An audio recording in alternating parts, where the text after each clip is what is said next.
Emergency, Mom's had a heart attack. My husband's voice cracked with panic as he gripped his phone.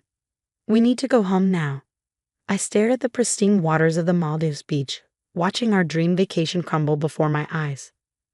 My name is Alexandra, and after 5 years of nonstop work and saving every penny, my husband James and I have finally managed to book our dream getaway. We'd been here exactly 26 hours. What happened? I asked, already knowing who had made the emergency call. Linda, my mother-in-law, had spent the last month trying to sabotage this trip. Dad says she collapsed at home. James was already shoving things into our suitcase, his hands shaking. They're taking her to St. Mary's Hospital. Alex, we have to go. I took a deep breath, memories of the past 5 years flooding back. Every time James and I had planned something for ourselves, Linda had found a way to interfere. Our weekend trips mysteriously coincided with her emergencies. Our date nights were interrupted by her urgent needs for help with basic household tasks. But a heart attack? This was a new level even for her. Of course, I said, keeping my voice steady.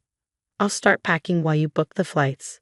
As James rushed to call the airlines, I looked at our hotel room, the overwater bungalow we dreamed about for years. The champagne we planned to drink at sunset sat unopened. The snorkel gear we'd rented for tomorrow's reef tour lay untouched. My phone buzzed with a message from my best friend Emma, who worked as a nurse at St. Mary's. Your MIL just walked into the ER demanding immediate attention. She's shouting about chest pains, but she drove herself here and seems energetic. I stared at the message, my suspicions confirmed. But how could I tell James? He was already in a panic, talking about cashing in our vacation insurance and paying whatever it took to get home immediately. Got us on the next flight, James announced, his face pale with worry.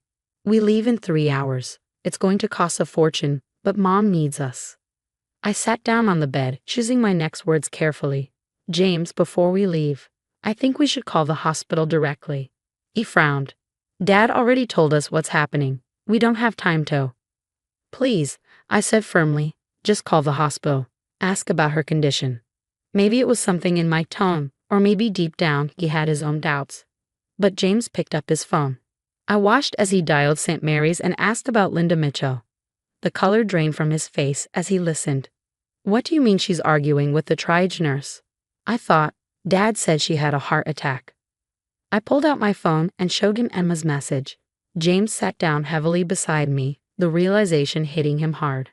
She's faking it, he whispered, more a statement than a question. She's actually faking a heart attack to bring us home. Before I could respond, another message from Emma popped up.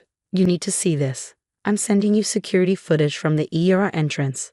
Your MIL parked in the ambulance bay, fixed her makeup, then stumbled in clutching her chest.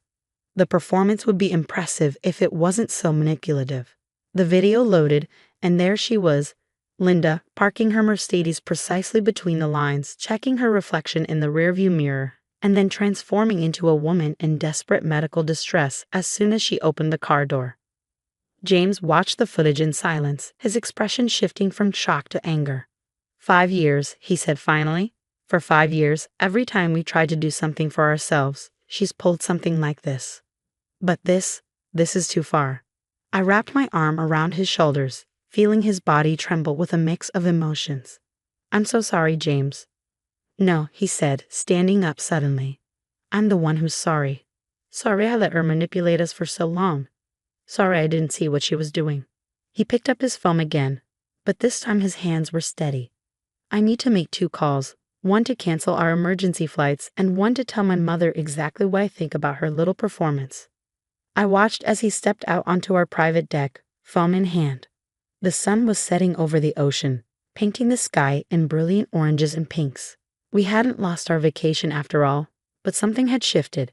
For the first time in our marriage, James was truly seeing his mother's behavior for what it was. My phone buzzed again. Another update from Emma. Hospital security is getting involved. Your MIL is demanding to be admitted despite normal vitals and clear EKG. She keeps saying her son is flying home to be with her, and the hospital will be sorry if they discharge her before you arrive. I couldn't help but smile. Linda had finally overplayed her hand, and she had no idea what was coming. James's voice carried through the glass doors of our bungalow as he confronted his mother. I've seen the security footage, Mom. The hospital sent it to us. How could you do this? I could hear Linda's shrill protests even from where I sat. Security footage? That's private medical information. I'll sue them. I'm having a medical emergency, and you're abandoning me for some vacation. A medical emergency? James's voice grew harder than I'd ever heard it. The footage shows you parking your car, checking your makeup, and then pretending to collapse. The doctors say there's nothing wrong with you. Those doctors don't know anything. I raised you better than this, James. What kind of son chooses a beach over his dying mother? I watched as James gripped the balcony railing, his knuckles turning white. You're not dying, Mom. You're lying. Just like you lied about needing emergency plumbing repairs during our anniversary dinner. Just like you lied about falling down the stairs when we tried to go camping last summer. The silence that followed was deafening. Then Linda's voice came back, smaller but somehow more venomous. That girl has turned you against me. Alexandra never understood our family's closeness. She's always tried to come between us. Stop. James cut her off. Alex has put up with your manipulation for 5 years. She's never complained, never tried to come between us. But I see it now, Mom. I see everything. Emma sent another update. Your MIL just threw her phone at a nurse when they suggested she was having an anxiety attack rather than a heart attack. Security's been called again.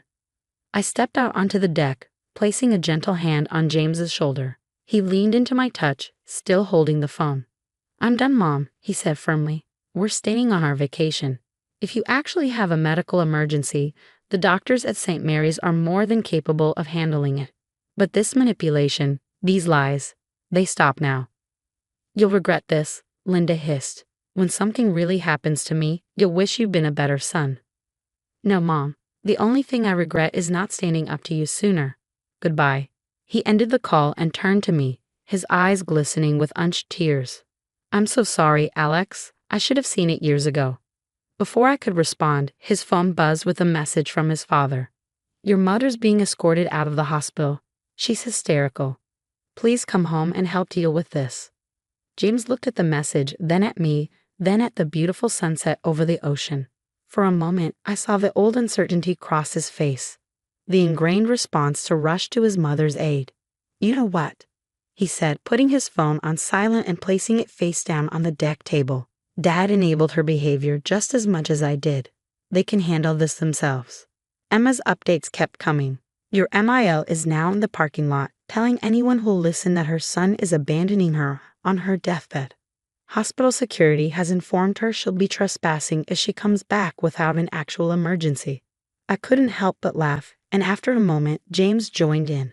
The tension of the last few hours broke like a wave, leaving behind something lighter, cleaner. Do you know what I want to do? James asked, pulling me close.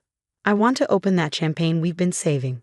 I want to sit on this deck with my wife, watch the sunset, and start living our life without jumping at my mother's every call. Are you sure? I asked softly. This is a big change. He kissed my forehead, his embrace steady and sure. I've never been more sure of anything. Well, except marrying you. As we sat there, watching the sky turn from gold to purple, our phones kept buzzing with updates. Linda had called every family member, spinning a tale of abandonment and betrayal. James's father sent increasingly demanding messages. Even Linda's sister chimed in, berating James for his callousness. But for the first time in our marriage, we let the drama wash past us like the waves below our bungalow. James turned to me, his eyes clear and determined. I think it's time we set some real boundaries, he said. Not just for this vacation, but for our life together. I nodded, feeling a hope I hadn't dared to embrace in years. What did you have in mind? First, no more emergency responses without verification. Second, we start making plans for our life. Real plans that don't revolve around my mother's latest crisis. And third, he smiled, a hint of mischief in his eyes. We turn off our phones and enjoy the rest of the sunset properly. As the last rays of sun painted the sky, I curled into James's embrace, feeling the warmth of more than just the tropical evening. Something had shifted, not just in our vacation, but in our marriage. Linda's latest manipulation hadn't ruined our trip. It had given us something far more valuable than a week in paradise. It had given us our freedom. The rest of our vacation was everything we dreamed of and more. Without Linda's constant interruptions, James and I rediscovered what it felt like to just be us. We snorkeled through coral reefs, had candlelit dinners on the beach, and spent long afternoons doing absolutely nothing but enjoying each other's company. But reality waited for us back home, and Linda wasn't done yet. When we landed at the airport, Emma was waiting for us with news. "Your MIL has been busy," she said, hugging me tight. She's been at the hospital 3 more times, each time with a different emergency. They finally had to threaten her with legal action to make her stop. James just shook his head, no longer surprised by his mother's antics. "And Dad? How's he handling it?" "He's been calling everyone, trying to fix things," Emma replied. "But something interesting happened while you were gone. The hospital's patient advocacy team got involved after your MIL's performance. They're recommending she get psychological help." As we drove home, we found our house surrounded by family members' cars. Linda had apparently called an intervention. "Ready?" I asked James, seeing his jaw tighten. He squeezed my hand. "More than ready." Inside, Linda sat in our living room like a queen holding court, surrounded by concerned relatives. She'd been crying, her makeup strategically smeared for maximum effect. "My own son," she wailed when she saw us. "Look what she's done to him. He left his mother to die while he played on a beach." James's father stood up, his face stern. "Son, this has gone far enough. Your mother needs—" "No, Dad," James cut him off. "What Mom needs is professional help. We've all seen the hospital footage. We all know what really happened." Linda's sister gasped. "What hospital footage?" I pulled out my phone, playing the video Emma had sent. The room fell silent as they watched Linda parking perfectly, checking her makeup, then dramatically stumbling into the ER. That's not." Linda sputtered, but for once, she had no story ready. "There's more," James said quietly. "The hospital has documentation of every fake emergency you've created over the past 5 years. Every time you've tried to manipulate us, every lie you've told. They're recommending psychiatric evaluation." The room erupted in chaos. Linda burst into fresh tears. But this time, fewer people rushed to comfort her. Her sister, who had always taken her side, sat back with a thoughtful look on her face. "We're not doing this anymore," James announced, his voice carrying over the commotion. "Alex and I are setting boundaries. No more emergency calls without verification. No more dropping everything because Mom feels lonely. And if you want to be part of our lives, you need to get help." Linda tried one last tactic. "After everything I've sacrificed for you, the only thing you've sacrificed," I finally spoke up, "is your relationship with your son. But you can still fix that, if you're willing to do the work." The silence that followed was heavy with possibility. James's father was the first to move, walking over to stand beside his son. "She's right," he said quietly. "Linda, this has to stop. I've already made an appointment with Dr. Carter. We're going to counseling together." Linda looked around the room, realizing for the first time that her audience was no longer automatically on her side. Her sister was nodding along with James's father. Even her closest allies were looking at her with new eyes. I just didn't want to lose you," she whispered to James. "Mom, you were losing me anyway," he replied gently. "Every manipulation, every lie, every ruined moment, they all pushed me further away. The only way to keep me in your life is to get help and start building honest relationships." 6 months later, our lives look very different. Linda started therapy, reluctantly at first, but gradually with more commitment. She still struggles with boundaries, but now there are consequences when she crosses them. We've had peaceful family dinners, uninterrupted date nights, and even a weekend getaway without a single emergency call.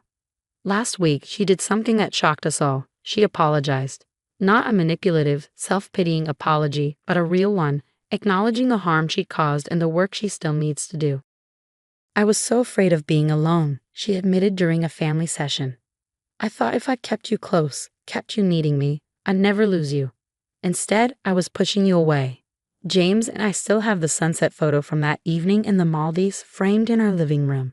It reminds us of more than just a beautiful moment. It marks the day we finally broke free from the chains of manipulation and started living life on our own terms. Sometimes the best endings don't tie everything up perfectly. Linda is still working on herself, and we're still learning how to navigate our new boundaries. But now, when our phones ring, we don't feel that instant dread. We're no longer waiting for the next crisis, the next emergency, the the next manipulation. We're just living our lives together, exactly as we should have been all along.